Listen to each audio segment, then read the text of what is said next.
In this video, I'm going to be jumping into F1 2020 and giving my literal first impressions of the handling of the vehicles. I've not played it before. This is a very first impressions, and that's from the perspective of someone that typically plays Assetto Corsa, iRacing, R-Factor 2 and the more established PC simulators. So it should be interesting. Fasten your seatbelts. Let's go. Welcome back to the Gamer Muscle YouTube channel. Click that like button, subscribe if you like simulated race cars and aeroplanes. So here we go, guys. We've got the game on the screen. Now, I did drive 15 meters, maybe 20, maybe 100. I did drive a little bit to make sure that my wheel was lined up one-to-one with the game, and I did set the rotation on the wheel to 350. Codemasters is still operating with the 90s 350 rotation. You can change it, but I wanted to drive this out of the box with as little changes as possible. And I did also change the camera, so the field of view was lower and the halo was gone, because I don't know, I like tyres and stuff in the face. It's more exciting when you're in a sim rig, as there's no actual danger, so you have to spruce things up a bit. But yeah, this is really as first impressions as you could possibly get with actually having things drive. So we're ready, basically. We're ready. Now, before we actually do drive, though, we are using an awesome FANATEC podium. This wheel obviously works with the PlayStation 4 and also PC. Proper DD, and we're using the FANATEC 2020 Formula Rim. So this is the proper kit, and we're using the FANATEC V3 pedals. Of course, if you want to get FANATEC stuff, use my FANATEC affiliate link. Really appreciate that, those of you that do and support the channel. But let's natter in. Let's get driving. So it should work. I honestly have just driven 200 meters and didn't really try anything. So this might not work, but this is genuinely first impressions. Right. Well, okay, no force feedback, flying out lap. And it is Silverstone, which is a track I know. And let's give it a little bit of a left-right woggle. Okay, so there's... Okay, just want to remind you to keep an eye on your tyre temperature. Okay, Jeff can shut up. We need to turn him off. Whoa! Okay. Oh, look at the grass. Look at the grass. 10 out of 10 game, guys. We've got grass. Sorted. Oh, shut up. So the first thing I noticed in the force feedback is that there is actually a range of FFB for tyre load, but it's very sluggish. So if you compare it to, say, Assetto Corsa, where the force feedback is just like as soon as you turn the wheel in Assetto, you feel the force feedback load up for the weight on the tyre and how much you've got with slip with it, then getting loose straight away. And also, in iRacing, it's much more immediate and much tighter. Now, I don't know how much of that is force feedback related or how much of it is physics related, but see, I'm definitely getting the impression that the physics of these cars are way less precise and tight as you would expect from your normal driving simulators. It has to be expected. F1 2020 does not sell itself as like the top, a full-blown R-Factor 2 ACC simulator. That's really not what it is. But yeah, the car's definitely combination of the physics and the force feedback. The car's definitely a lot more sluggish than what you get in any of those PC simulators. But that's quite a nice variation there. I'm not sure on the brakes here. I'm trying to get to the limit here. Not using any DRS or anything yet. It's lightening up. There's a little bit of lightening up there as we go into that and get back on the brakes. We need to push things. You really have to push quite hard to get to the limit in the Formula cars and really lean on it. Anything under the limit, and you're good. Yeah, there's that lack of bite and tightness to the force feedback that makes it quite hard to feel where that limit is. Oh, I can feel that when we got on the throttle there, and the back lit up, the force feedback got a light, which gave me the indication to come off the throttle so that I didn't rotate it. So that's quite nice. Again, it's very delayed compared to the PC sims that I typically play, but let's see, give it a bit more. Give me a bit more. Silverstone feels like such a short track in a Formula car. I've been driving around this in Assetto Corsa Competizione so much. In a GT3 cars. It takes a lot longer to get around it. She's just flat out through here. Okay. So yeah, it's quite hard from the force feedback alone, default out of the box, no tweaking, to really get an idea of if it will stick through there if I turn in more. Let's see what options we've got to tweak with the force feedback. Pause that. This is just a practice session.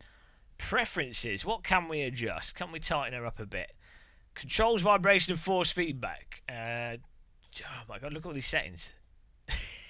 There's no mouse in this game. That will trigger all their PC users, which is weird because Dirt Rally had a mouse support in it. So it's very strange that F1 2020 doesn't have mouse support. Well, not that I can get it on the screen. But mice are I find personally, mice are very handy ways to use computers. Maybe I'm in the minority there. Do I have to get... Oh, there we go. So I have to select... How do we actually... Oh, there we go. So you select the one you've got there, and then you go into vibration and force feedback. I've got so many USB devices plugged into this computer. I have to say, with the FANATEC equipment, though, Club Sport V3 pedals, the brake sensitivity, the pedals, the wheel, all detected, and the default controls were there. You can, at least with the FANATEC wheel, what I'm using here, and I imagine this would be the same with all the FANATEC wheels, CSLE Elite and what have you, and bearing in mind they are like a partner with this game, you can just load the game up, you got your wheel on, and I had to change the wheel sensitivity on the steering wheel, but other than that, perfectly drivable, unless you're like a weird anal sim racer such as myself. You could just drive with this. Probably someone at FANATEC even gave these options. Or maybe it was, I don't know, maybe they got sim racers to this. Wheel dampener. Well, I don't want any real dampener on there, no. Track effects. I couldn't really feel any track bumps. Rumble strips, that's alright. On scale of environmental effects on the track, okay. Vibration and force feedback strength. Well, let's turn that up. I mean, with a DD, it's debatable whether you should turn it up in game versus turning it up on the wheel. Normally, the objective is to just not... You don't want clipping.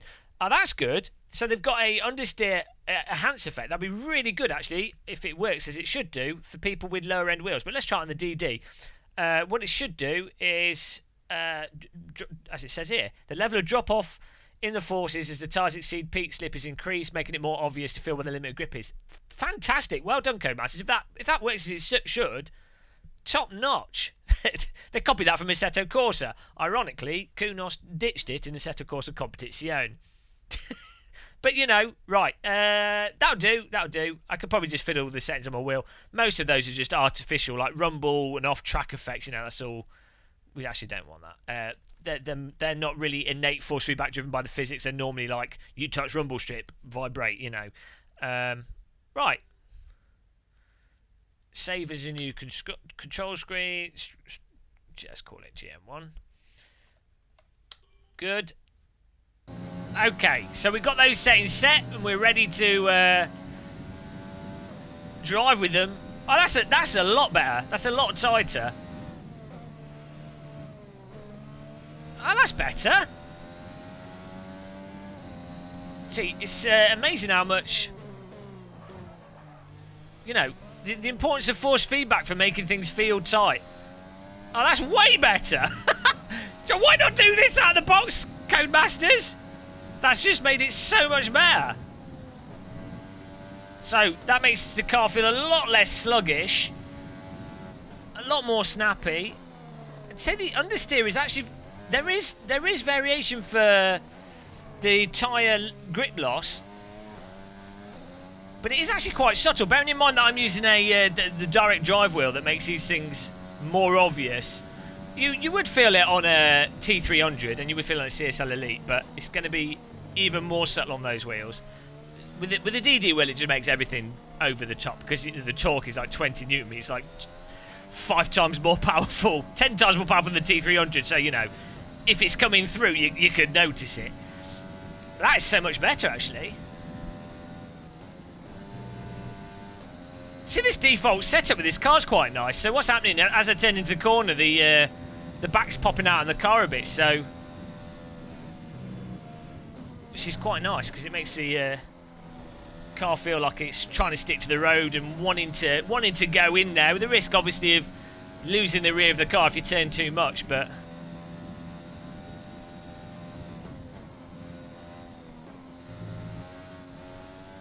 that's surprisingly good, guys. I'm actually genuinely surprised here.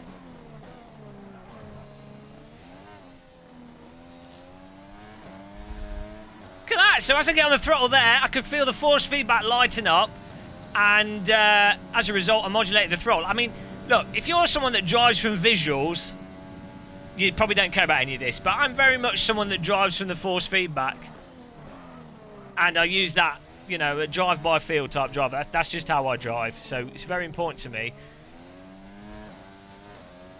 It's really nice when you've got a direct drive wheel or a stronger force feedback wheel. You feel like you're driving with the car or with the game rather than playing Super Meat Boy. You know, there's an interaction between you and the car.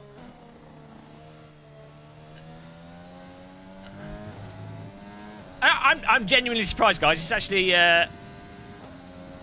see how much tidier I'm driving now after making those adjustments and tightening up the force feedback as well. I just feel so much more connected with things. It's still, relative to, you know, ACI racing, in my view, still a lot more sluggish, a lot less precise, but...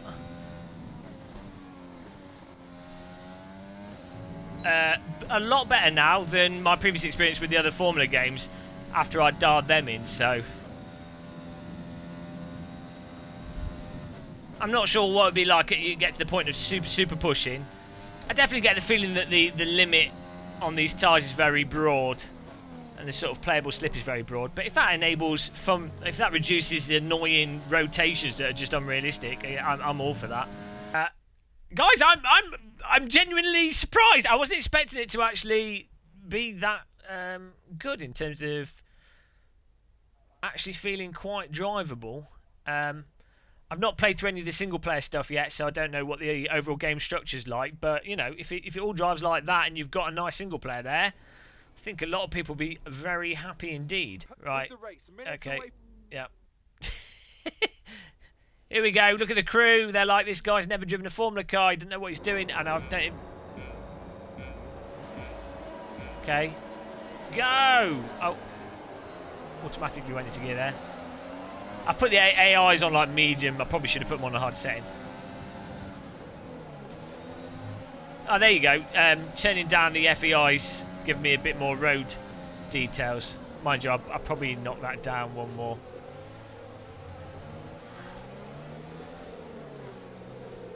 Don't know why the camera was moving up and down at the start of the race.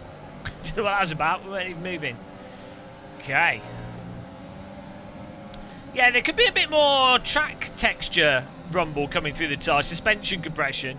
It's a very smooth force feedback.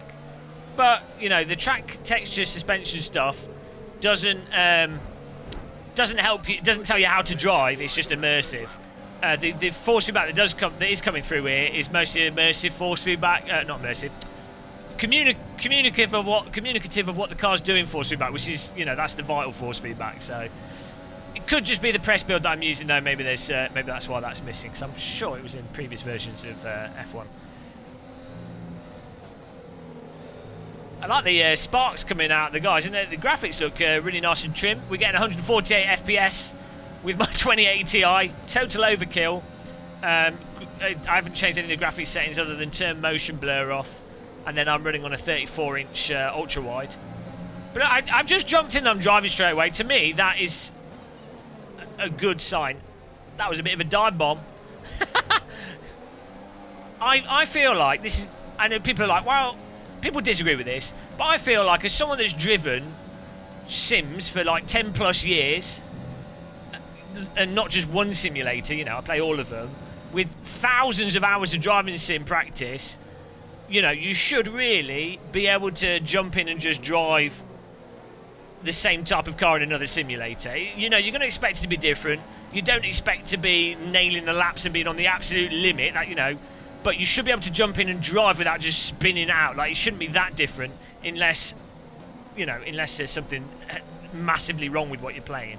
And, well, as you can see, we just jumped into this. I'm not back practiced with the Codemasters Formula 1 games. And we can just jump in and drive, so top notch. We apparently are racing what looks like a Devon cow, but it's Gasly. Look at the sparks! Mate, your board's too low to the ground there. This is Formula 1, not bobsled racing. Oh, AI's doing nice here. Look at the model, looks fantastic. The sort of diffuse light across the tyres. Silverstone looks like South Africa though with this lighting. I guess last year Silverstone was baking. This year it would have been, I think it would have been raining. Certainly wasn't warm. We've had a lot of rain at the start of summer. Oh, come on. DRS is now enabled. Oh, get it through there. DRS. I don't know what button. DRS. Oh, it's not that one.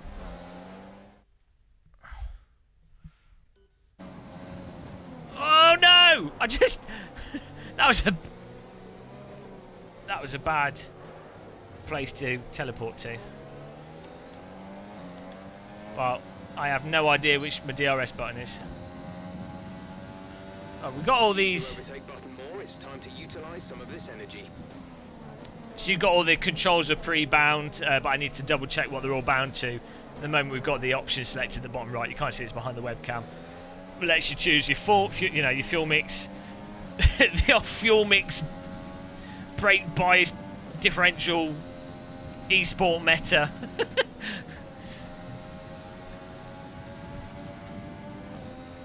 This is drivable though, guys. Like, I'm not having to. Previous times when I've tried playing the Codemasters Formula 1 games whilst making a video, I literally can't talk and drive them because it's like, where's it? No, it's not that. Confirmed. We'll No, see you at the end of this no, I don't want to box. I want DRS. Wrong button. Okay, well, forget DRS. We'll just drive without it. I clearly need to look through that. See that there? I put too much throttle on and the back of the car popped out. And in older Formula 1 games, that would have been wham bam, in the arm go ma'am. And not only is that unrealistic, it's bloody annoying from a gameplay perspective. Wheel banged! Nice work. That brings you up a place. It does indeed. Under the bridge that takes you to the central part of the racetrack and the actual grandstand there. I used to hate Silverstone, but actually I really quite like it now. Come in, it's the game of muscle. Robert Kubica line. 2 wheels on the lawn. Perfect. I definitely should have put the AI target setting, but I have to say as well, Strategy is available on the MFD. AI's good in the sense that they're. I mean, this is not a hard enough setting for me, but they're, you know, they're kind of racing in a realistic fashion. They're not punting me off the track there. We totally stuck up the inside like a total git. And the AI, we had a bit of wheel contact, and the AI didn't knock us off the track, as is common in many racing games. We basically punted the AI off the track, which, you know, maybe in reality it'd be a bit. Well, in some cases one car would go off, in other cases another one would. But from a gameplay perspective, probably better to have the AI be punished rather than the player. But that's not realistic. You know, whatever's fun, I think, is better for games. You'll be on the mediums. And still not stupid. But you know, if I was a real F1 driver, I'd have spikes installed in my wheels. I'd approach it like Carmageddon. We'd get that past the scrutineering. That's how my team would operate. Whoa, a bit of a lock-up. Tight through there.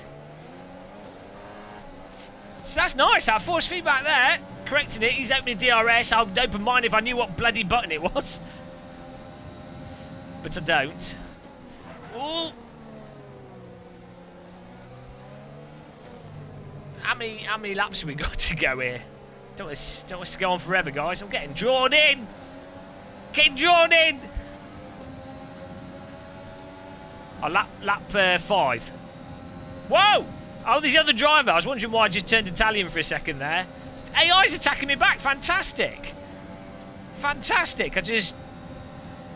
Oh, God. Shortcut. Ocon's taught me Italian race driver sign language. Yeah, well, I tell you what, I'm going to finish this lap and then we'll round up because I want to do some actual, you know, some proper videos of once we've actually got into this more. This is very much just a first impressions, but I have to say, guys, I'm actually really, really impressed. I'm really impressed. The only thing that I would just that stands out that could be improved. Let's pull off the track here. The only thing I'd really improve is a bit more feel for the fall off, the grip variation as you get to the limit. Maybe that enhanced understeer effect will do that. I'll have to fiddle around with that. But yeah, seems perfectly drivable at Silverstone at least. Nicely controlled when you got the throttle too much. It's bloody good. Oh, don't buy it though, guys. Don't be influenced by me. I mean, do buy it if you want to buy it. Codemasters gave me a free copy of this, so I'm corrupted. This could be terrible, and I'm just making everything up. Never trust YouTubers, but yeah, I mean the handling seems decent. I obviously still prefer the handling in AC by a mile, race room by a mile. R-Factor 2 with Formula cars, depends on the car. You know, I still, you know, those sims are still like way tighter, way more precise, way more engaging. You know, but those sims all tend to lack the single player aspect and the Formula 1 package, you know, what you get from this. And the AI actually seemed pretty engaging there, although it's too short to really test it properly. But yeah, good job so far. Good. I'm giving it a positive first impressions. Although I saw the grass at the very beginning and that threw me off. So, you know, what can I say? But yeah, click that like button. Subscribe and all that lot. Thanks for watching, guys. Thanks for watching. Hope you enjoyed it. Hope that's what hope that's what you wanted. That's what you wanted to know. You probably didn't want to know. You probably didn't want the first impressions, but there you go. Until the next one, guys. Goodbye.